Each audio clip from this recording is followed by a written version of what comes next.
Ghana still needs more relief to bring debt to a target of about 55% of gross domestic product by the year 2028 from 71.1% of GDP at the end of April 2023. Now, Ghana agreed to terms to swap about $4 billion of domestic debt, taking another step towards meeting its obligations under an International Monetary Fund bailout. The result implies that Ghana has achieved about 95% success with 3 debt exchange deals. This morning, joining me is Emmanuel Amoah-Darkwah, our partner, C-KADD Global, and he's going to be talking to us as regards what Ghana is trying to do in terms of its debt restructuring. Thank you so much, Emmanuel, for talking to us this morning. Thank you so much for having me. It's a pleasure. Looking at the reports that has come out, can Ghana actually reduce its debt figures to about 55% of GDP from the current 71.1%? And of course, where will that relief come from? Because the speculation is that it has exhausted all options. Thank you so much for having me. So, debt restructuring is part of Ghana's quest. Then before even we got the bailout program, the conditions were for us to do what we call debt restructuring, both on the domestic side and on the external side. And so government of Ghana had to, in the first phase, which concluded its debt exchange in February. And then this is the second phase of the domestic debt exchange program, then which should be followed by the external debt exchange. And so this is part of the broader debt restructuring that government of Ghana is embarking on, even as it has secured a deal from the IMF. All right, now, Ghana agreed to terms to actually swap about $4 billion of domestic debt, taking another step towards meeting obligations. So I'd like you to just tell us what are those terms and what is the possibility that it will be able to meet up? Thank you so much. And so for these new terms, as we have seen in the first phase, is that government would have to restructure both the coupon rate to reduce the coupon rate and also to elongate the maturity of these bonds. And so if we look at the cocoa bills, the dollar-denominated bonds that have been restructured now, and even the pension funds, all the terms are just for government to reduce, the coupon rate and also to elongate the maturity so that government will have that breathing space in this time of economic crisis. And so what is supposed to do is that once government is able to, have this fiscal space, then government will be able to pay up these maturing debts in the future once the economy of Ghana stabilizes. And so these are broadly the terms of these new bonds that have been swapped for these old ones, as we have seen in the Let's do a bit of comparison, looking at the new instruments with a total payout of about 21% coupon and the old-ins with an average of 18.5% under a special structuring. Is there any assurance that the retirement funds won't lose any money? That's a very good question, but it all depends on how government receives funds to be able to amortize these debts. And as I speak to you now, there were some debts that were restructured, but government has not been able to, pay up. And so it's a very good question you ask. Will pension funds suffer once they are supposed to get their funds? And I think it's all dependent on how government will be able to free up the fiscal space, as I have mentioned, so that government will be able to pay up. For pension funds are very critical, and looking at the target group of these people who have gone on retirement and don't have any source of funding, with the exception of these pension funds. It means that government will have to put up every effort so that government will not default on these pension funds and pay them as and when these new maturing debts they fall due. And so it is crucial, but it depends on how government is able to resolve the problem, at a faster rate, so that these pension funds, when they are due to be paid, government will be able to pay so that these pensioners will have their money. Emmanuel, what do you also make of the investors swapping about $741.7 million of foreign currency denominated notes out of $809 million eligible bonds for two new securities that, according to reports, pay 2.75% and 3.25%. So is that a wise move, or probably is the only feasible option available?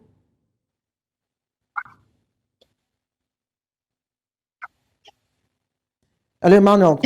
Definitely, as you have said, that is the only option available. And so government will have to look at how best you can. Hello, can you hear me? Of course, go ahead. Hello? Hello? Yes, I can hear So you. as I was saying, that is the only option available for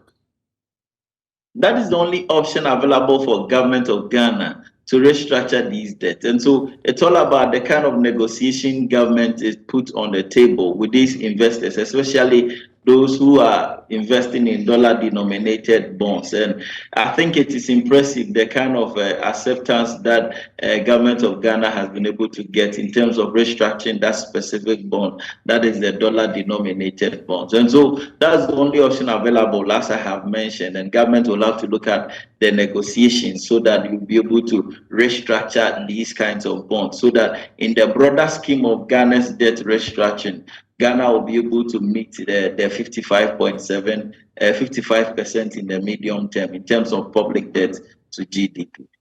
Okay, well, we know that for investors, it's all about making profits. So would you also advise investors to put their money in the cocoa industry regulator that is said to be offering about 13% on 5 new bonds? It depends on what Cocoa Board is doing, and I'm impressed about some of the actions that the Cocoa Board has taken because of the level of indebtedness. As at the end of 2021, Cocoa Board has debt close to about 12.5 billion Ghana cedis, and this IMF program is very heavily dependent on how the cocoa sector will be restructured. And so, in terms of initial steps for Cocoa Board to reduce its volumes of debt, Cocoa Board has freezed, in collaboration with governments and the IMF, they freeze what we call the cocoa rolls, so that Cocoa Board will not keep on incurring some more debt. And these cocoa rolls came as a result of Cocoa Board giving contracts to contractors to construct road, especially in the cocoa growing areas. But what we have seen is that there are a lot of inefficiencies in that kind of arrangement. And so, to be able to reduce the debt of Cocoa Board, government of Ghana had to put a hold on issuing new contracts to these contractors who are constructing the cocoa road, so that government will be able to reduce the level of debt on the books of Ghana Cocoa Board. And so all these are measures that Cocoa Board is taking. And once they're also able to take other measures in terms of cutting down the labor size, in terms of looking at how best they can reduce the recurrent expenditure on their books, I think their bonds will be lucrative for investors to invest in these cocoa bonds. So with all these investments and measures coming into place, and of course the Ghanaian government making efforts to restructure its debt, how soon do you think it will be able to unlock a payment under the $3 billion IMF program? And the next review is due in this month. This is 1st September. And there are a couple of things that government will have to do for Ghana to get the next tranche disbursement. And permit me to go through some of the things that we have to do. The first is for us to look at all the payables that are accumulated by the various ministries, departments, and agencies. And the due date for that one was in June 2023. The second is for government to get the assurances and buffers from the financial sector. A little bit of background to that. Because of the debt restructuring, the financial sector has been impacted negatively. And so the Bank of Ghana and government, they have given these banks to present new timelines for them to raise a lot of capital, especially in terms of operational capital. And as a result of this debt restructuring, the Bank of Ghana had to relax some of these banking regulations. And so the second thing that government would have to do is for them to get the financial sector recovery plan, so that going forward these financial sector will not suffer the brunt of this domestic debt exchange. The third thing for government to do to be able to get the next tranche disbursement is to do what we call energy sector debt restructuring. As I speak to you now, government of Ghana is indebted to the independent power producers to a tune of more than 1.9 billion Ghana cedis, which is close to 2 billion. And so the government will have to put up a plan to be able to pay all these independent power producers.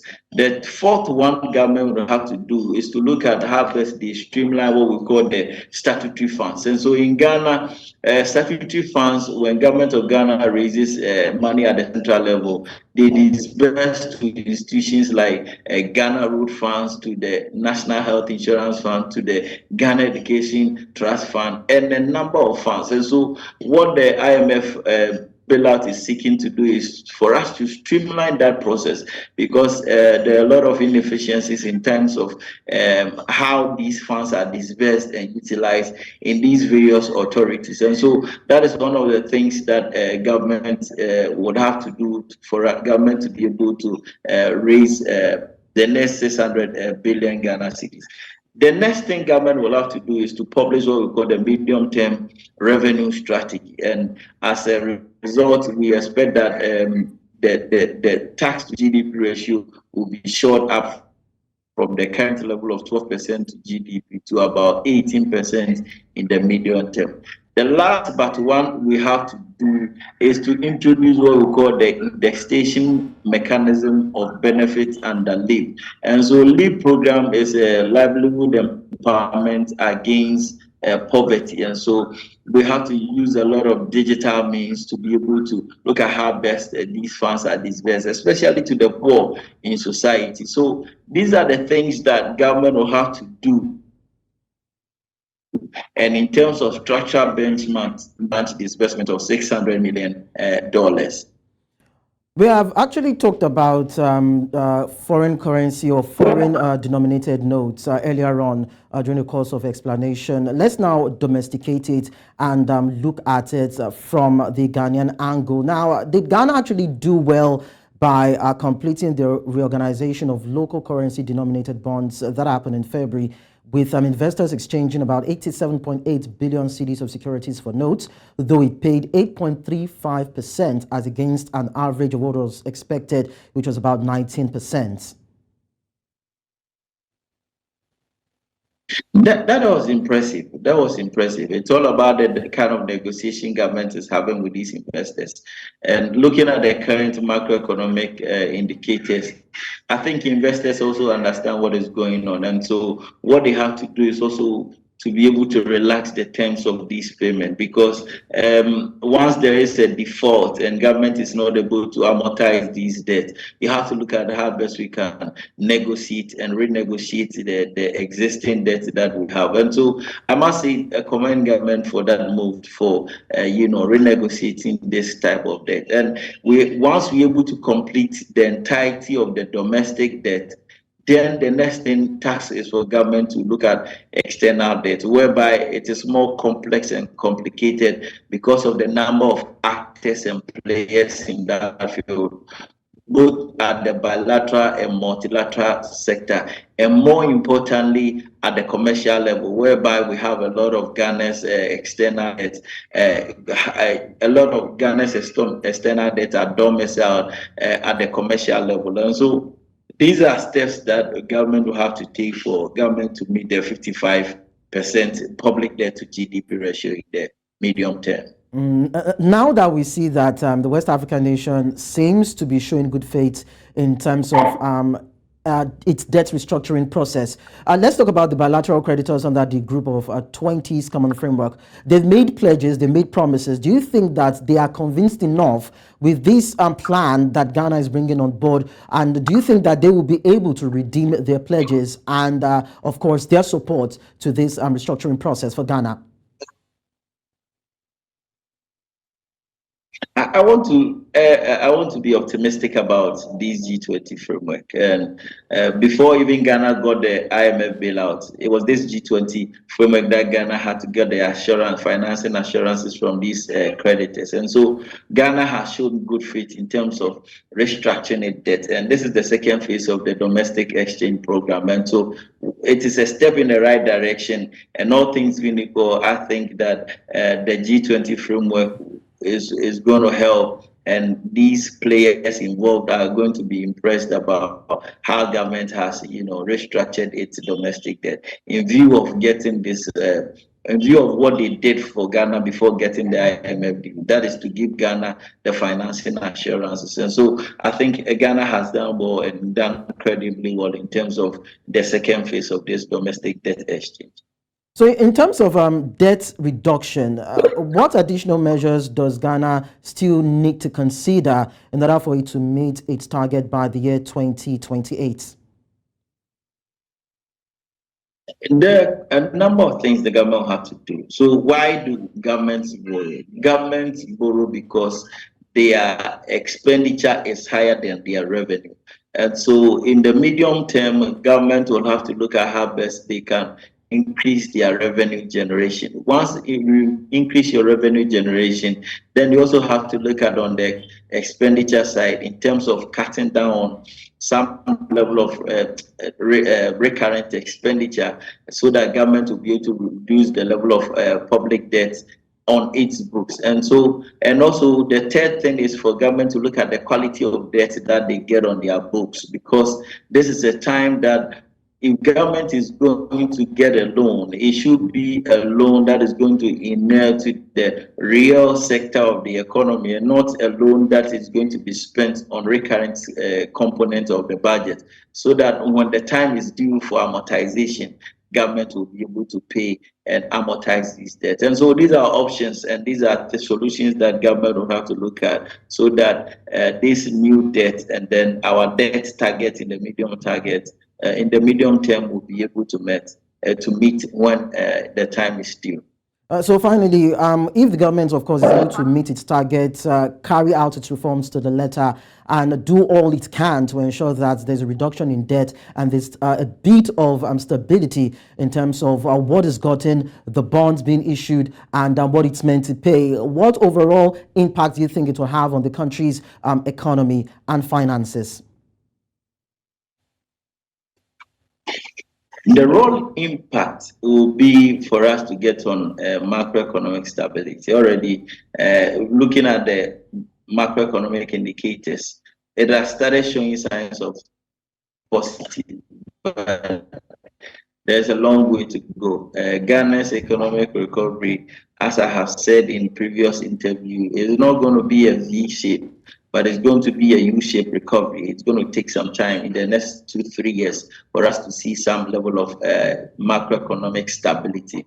And so once there is debt restructuring, once there is a free up in the fiscal space, government will be able to get the needed fiscal space to embark on the various things that they want to embark on, which will inure to the benefit of Ghana's economy. And so by and large, the end goal is for Ghana to get onto macroeconomic stability, and that is what this program is supposed to, give government.